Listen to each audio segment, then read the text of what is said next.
कुछ कुछ हार्मोन्स है जो कि बढ़ने लगता है शरीर में, जिसके कारण ऐसे मतलब कॉम्प्लिकेशन आते हैं। तो उसे डरने की बात नहीं है, उसको मैनेज करना पड़ता है। जैसे कि अगर वोमिटिंग टेंडेंसी ज़्यादा आया तो सुबह सुबह है जो कि 8 बजे तक कुछ ना कुछ मुंह में खा लेना है, बिस्किट चाहे जो भी हो खा लेना है। उसके वर्किंग वूमेन को सबसे पहले है कि उसे तो दोनों तरह का मतलब कि टेंशन होता है। सबसे पहले कि मेंटल टेंशन होता है, फिजिकल दोनों होता है। तो उसे है जो कि अपने साथ मतलब कि जहाँ जो काम करती है तो अपने साथ ही बैग में कुछ ना कुछ खाने के लिए रखना चाहिए, अधिक पानी पीना चाहिए और थोड़ा सा काम करने के बाद थोड़ा थोड़ा बीच में मतलब मानसिक रूप से रेस्ट करना ही चाहिए। हाँ, एक्सरसाइज तो सुबह सुबह उठकर हम कर सकते हैं, लेकिन हैवी एक्सरसाइज करना मना रहा है। मतलब समय से पहले 18 वर्ष से पहले अगर शादी होती है तो उसका जो यूट्रस है, जो कंसीव करने का जो जगह है वो मैच्योर नहीं हो रहा है। फर्स्ट डिलीवरी के बाद ही पिल लेना ज़्यादा ठीक रहता है, क्योंकि अगर पिल हम पहले से लेते रहते हैं तो कभी कभी उसको परेशानियाँ आ सकती है ना। नॉलेज की कमी के कारण ही इन लोगों को परेशानियाँ झेलनी पड़ती है।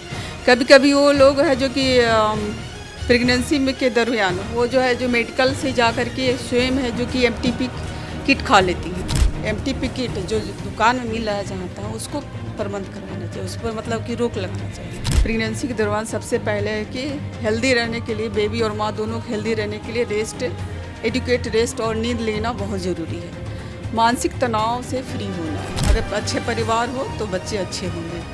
कपड़े का यूज़ करना तो मैं पीरियड के टाइम बहुत अनहेल्दी ही है, क्योंकि वो साफ़ कपड़े नहीं होते हैं, धुले हुए नहीं होते हैं। तो इसके लिए हमारे यहाँ फैमिली प्लानिंग काउंसलर है ना, वो है जो कि उनको पैड दिया गया है। नमस्कार, मैं करिश्मा सिंह और आप देख रहे हैं सीट्यूब न्यूज़।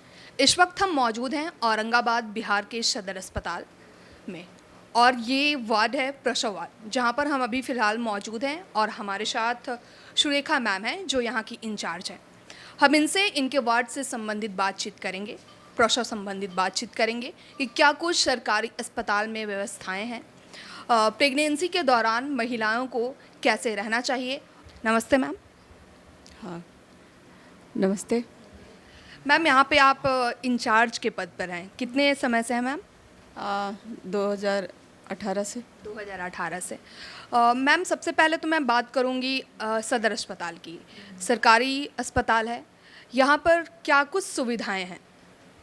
और यहाँ पर सामान्य प्रसव की सुविधाएं हैं, फिर एमटीपी की जो मतलब एबॉर्शन वगैरह सुविधाएं हैं, उसके बाद ऑपरेशन, बड़ा ऑपरेशन, जैसे कि बड़ा ऑपरेशन से बच्चा तो उसकी सुविधाएं हैं, और एएनसी का मतलब प्रसव पूर्व देखभाल की, और बहुत सारी जो भी कॉम्प्लिकेशन होता है डिलीवरी के दौरान सारी सुविधाएं यहाँ उपलब्ध है। मैम, अगर हम तुलना करें प्राइवेट अस्पताल से, तो डिलीवरी के दौरान जो भी महिलाएं जाती हैं वहाँ पर, तो सबसे पहले उनका ये ऑप्शन चुनना होता है कि हम तुरंत ऑपरेशन कर दें, जबकि अगर हम सरकारी अस्पताल में देखें तो ये लास्ट ऑप्शन होता है हमारे पास लास्ट ऑप्शन होता है। यहाँ नॉर्मल डिलीवरी के लिए पहले वेट करना पड़ता है। पहले हम लोग ऑब्जर्व कर लेते हैं, जैसे ही पेशेंट आती है उसको सारा ऑब्जर्व कर लेते हैं, पीवी एग्जामिनेशन, फाइंडिंग क्या निकला, और उसको सारा पीवी के दौरान हम लोग जान लेते हैं इसको नॉर्मल होगा या मतलब कि बड़ा ऑपरेशन के, उसको कंडीशन सारा हम लोग जान लेते हैं। अगर नॉर्मल का होता है तो हम लोग वेट करते हैं, पहले नॉर्मल का ही वेट किया जाता है।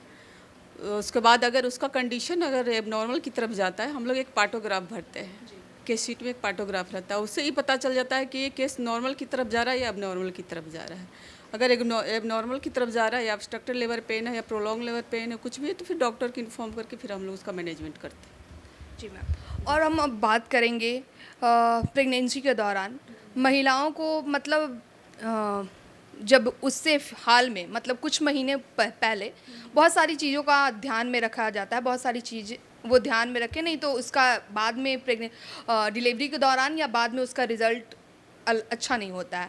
तो उन महिलाओं को आप क्या कुछ सलाह देना चाहेंगी कि उस दौरान वो कैसे देखभाल करें, वो कैसे अपनी जीवन शैली को रखें, कैसे रहें वो? क्या ईयरली प्रेगनेंसी का ना? हाँ, उससे कुछ मंथ पहले, मतलब 3 महीने के हाँ, दौरान। 3 महीने के। हाँ, जब प्रेगनेंसी में उसको पता चल जाता है, जैसे उसको कुछ साइन सिम्टम भी आते हैं। एक ये होता है कि हमने यूरिन टेस्ट किया है ना, और एक होता है उसका साइन सिम्टम आता है कि उसको सुबह सुबह मॉर्निंग सिकनेस होगा, कमजोरी बुझाएगा, सुबह सुबह उसे मतलब चक्कर आएगा, ये सब आएगा। तो सुबह उसको सबसे पहले जब प्रेगनेंसी को उसको मालूम चल जाए तो उस समय दरमियान है उसको जो है कि अपने सेहत का विशेष ख्याल रखना पड़ता है 3 महीने किसी को बेमेटिक टेंडेंसी ज़्यादा रहता है, किसी को है जो कि नींद में कमी आती है, कुछ ऐसा सब मतलब उसमें हार्मोन्स चेंजेस के कारण आते हैं।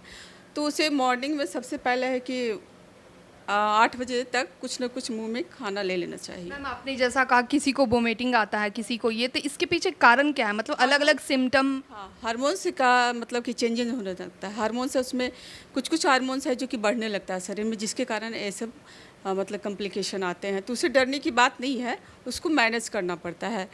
जैसे कि अगर वोमिटिंग टेंडेंसी ज़्यादा आया तो सुबह सुबह है जो कि 8 बजे तक कुछ ना कुछ मुंह में खा लेना है, बिस्किट चाहे जो भी हो खा लेना है। उसके बाद उसे 3 महीने तक यात्रा मतलब ज़्यादा ट्रेवल करने से बचना चाहिए।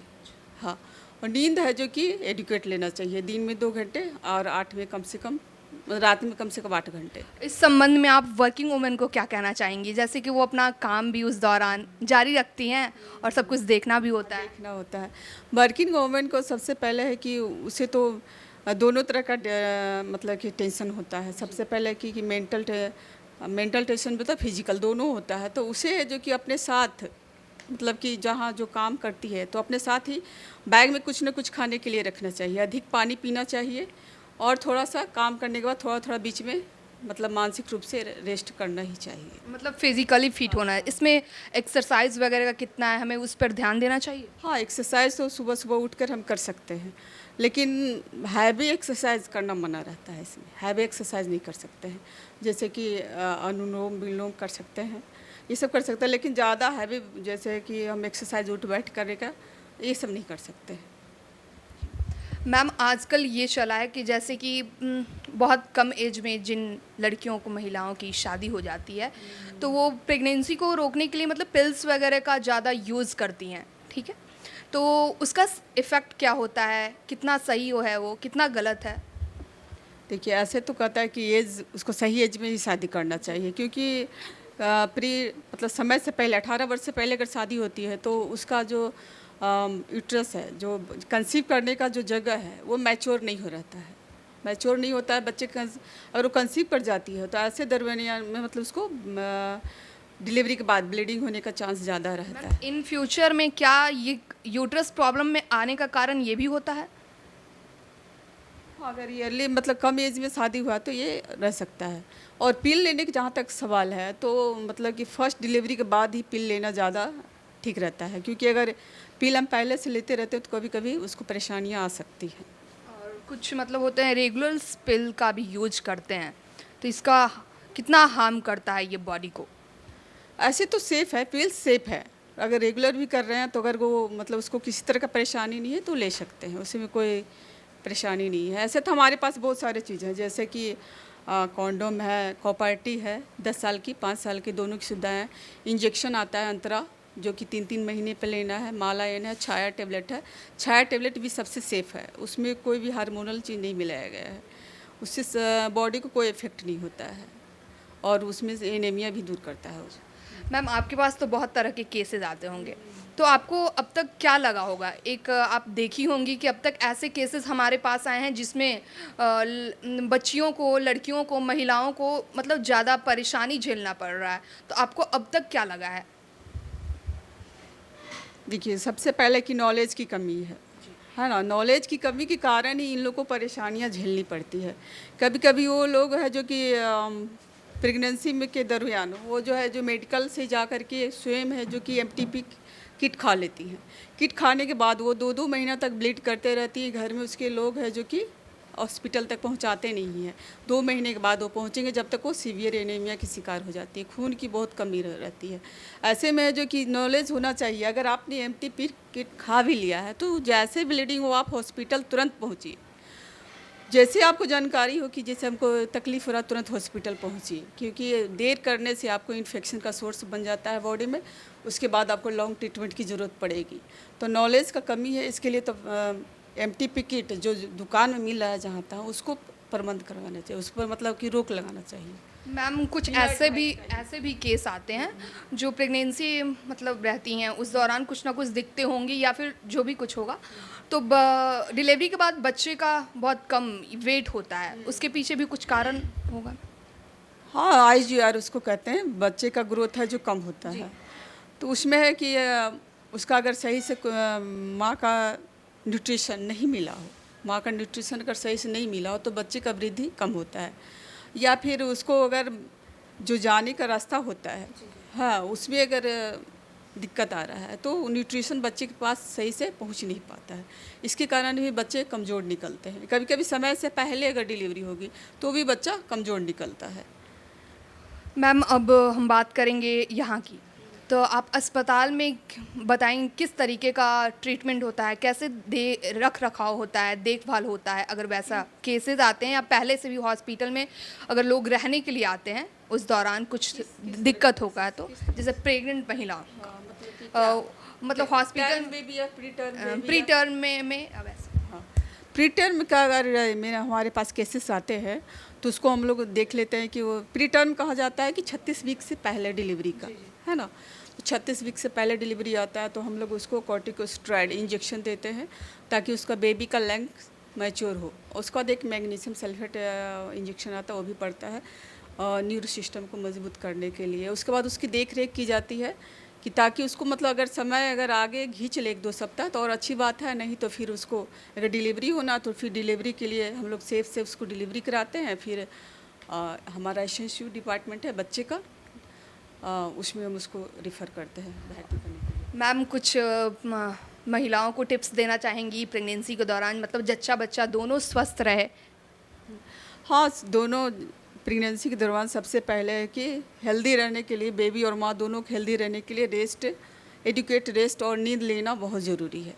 मानसिक तनाव से फ्री होना है, परिवार में वालों को भी मानसिक तनाव से उसको मुक्त रखना चाहिए। जहाँ तक कि बच्चे अगर अच्छे होंगे, अगर अच्छे परिवार हो तो बच्चे अच्छे होंगे और काम हल्का फुल्का करते रहेंगी और समय पर खाना खाएंगी। अगर माड़ भात ही खा रही हैं तो समय पर खाएं, उपवास ना करें और आपके आसपास जो भी उपलब्ध है, ये नहीं कि महंगी मतलब कि साग सब्जी अगर आप टाइम पे खाइएगा तो उससे सहजन का पत्ता खाता है लोग, उसमें आयरन प्रचुर मात्रा में है। आप पालक का साग खाइए, उसमें आयरन प्रचुर मात्रा में है।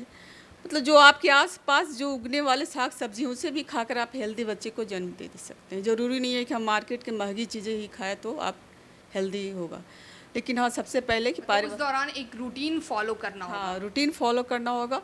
आप थोड़ा थोड़ा ही खाना खाइए, लेकिन दिन भर में 3-4 बार थोड़ा थोड़ा करके पानी अधिक पीना होगा और दिन में 2 घंटे रेस्ट और रात में। मैम आपसे अंतिम सवाल ये है कि अभी भी हम देखते हैं कि ग्रामीण क्षेत्रों में इस चीज़ को, प्रसव को लेकर काफ़ी कम लोग जागरूक हैं, उन्हें बहुत कम समझ है इस चीज़ को लेकर। तो क्या आपके अस्पताल द्वारा, आप लोगों के द्वारा कोई जागरूकता कार्यक्रम चलाया जाता है वहाँ के महिलाओं के, ग्रामीण क्षेत्र के लोगों को जागरूक करने के लिए? हाँ, तो ग्रामीण क्षेत्र में तो आशा को फिक्स किया गया है, आशा को, आंगनबाड़ी को, ताकि वो लोग जागरूक कर सके उसको। और 9 महीने में देखभाल करने के लिए आशा लोग को मतलब 9 महीने में 4 बार देखभाल करने के लिए कहा गया है। तो आशा के द्वारा ही ग्रामीण क्षेत्र से मतलब कि स्वास्थ्य सेवा तक उन लोगों को पहुंचाने के लिए आशा और आंगनबाड़ी के मतलब वो आशा दीदी लोग जो हैं वहाँ पर जाकर इस चीज़ पर काम करती हैं। हाँ, काम करती हैं, लोग ला कर दिखाती हैं। कुछ क्षेत्र में ज़्यादा काम हो रहा है, कुछ अभी करने का ज़रूरत भी है। इसके लिए कैंप वगैरह लगा करके जागरूक भी किया जा सकता है उस वहाँ पे, और इसके बैनर वगैरह लगा करके इस सब का प्रचार करें। ज़्यादातर अभी प्रचार करने का क्षेत्र है फैमिली प्लानिंग के क्षेत्र में।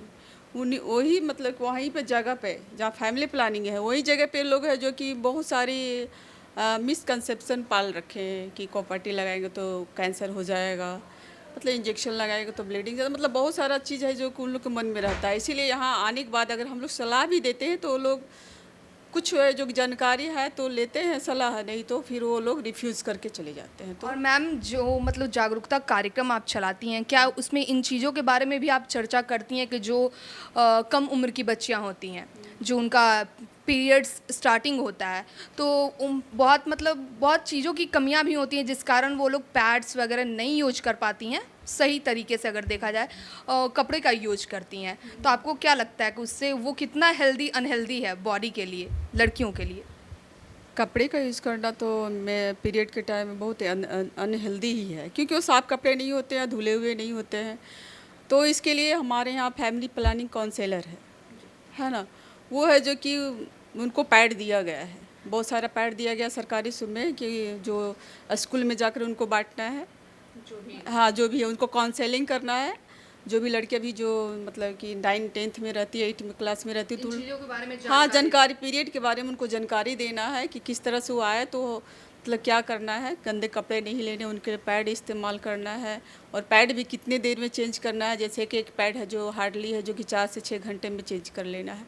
तो इस सब के बारे में जानकारी स्कूल में जाकर के ज़्यादातर अभी मिल रहा है और गांव में भी जाकर के फैमिली काउंसलर लोग हैं जो कि इसके लिए प्रचार कर रही है, घर घर प्रचार कर रही है और पैड भी बट रहा है। हमारे यहाँ हॉस्पिटल में भी अभी पैड है और वो भी बट रहा है। वो फैमिली काउंसलर जो हमारे यहाँ बैठी हुई है, रीमा नाम है, वो बांटती है। बहुत बहुत धन्यवाद मैम। तो हम इस वक्त मौजूद थे औरंगाबाद के सदर अस्पताल के प्रसव वार्ड में और हमारे साथ मैम थी जिन्होंने इस बारे में सारी कुछ जानकारियां हमें दी। प्रेगनेंसी के दौरान हमें कैसे रहना चाहिए, किन चीज़ों का ध्यान देना चाहिए, इन्होंने सारे बिंदुओं पर अच्छे से हमसे चर्चा की है। बने रहिए, तब तक के लिए देखते रहिए शीतयुग न्यूज।